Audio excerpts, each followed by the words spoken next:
Bumisita kahapon sa Cebu City si Vice President Sara Duterte upang personal na pasalamatan ang mga Cebuano na dumalo at nagpakita ng suporta sa ginanap na Cebu People's Indignation Rally sa Mandaue City, Cebu noong Sabado. Mensahe nito sa mga Cebuano ngayong papalapit na ang halalan. Tingnan ang kapasidad at abilidad ng kandidatong iboboto. Alamin ang kaya nitong gawin sa bansa at kung marunong ba itong tumupad sa kanyang mga binitiwang pangako. Magkaisa tayo patungo sa totoong tinuod nga kalambuan.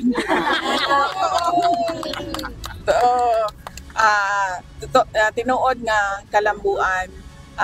Karong yung maabot na pinili ay paminaw nato ang mga saad sa mga politiko. Unya tan-aw nato kung unsa ang iyahang nabuhat kaniadto, unsa iyahang kapasidad, unsa iyahang abilidad.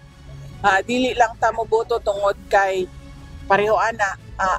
Ginaingon ako pirmi walay makakontra ni ani sa akong pagsulti ni ani. Dili ta moboto tungod kay gikan sa political dynasty. Diba dili ta moboto tungod kay anak tungod kay Duterte ang abilido, anak ni Digong. Tanaw na to ang tao.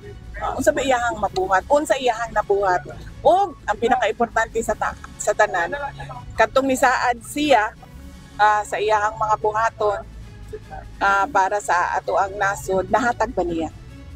Sa kabila ng mga isyong hinaharap ng Vice Presidente, mainit pa rin ang naging pagtanggap ng mga tao sa pagbisita nito sa mga residente sa Barangay Ermita sa Cebu City.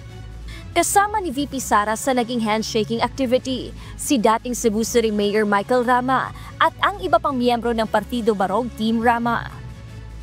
Aniya, bumisita siya upang pasalamatan ang mga tao sa patuloy na pagsuporta nito sa kanyang opisina. Dagdag ni VP Sara, nakadaragdag ng moral para sa kanyang mga tauhan na makita ang patuloy na suporta ng mga tao sa kanilang trabaho at mga proyekto sa kabila ng mga paninira sa kanya. Nagapasalamat ko sa tanan mga tiga Cebu City o Cebu Province sa ilahang pagdawat sa ako adinhi karon sa ako ang pagbisita dinhi sa inyong ang lugar. Di na maihap kung kapila na ko nagbisita dinhi, pero pasalamat kong mainiton gihapon.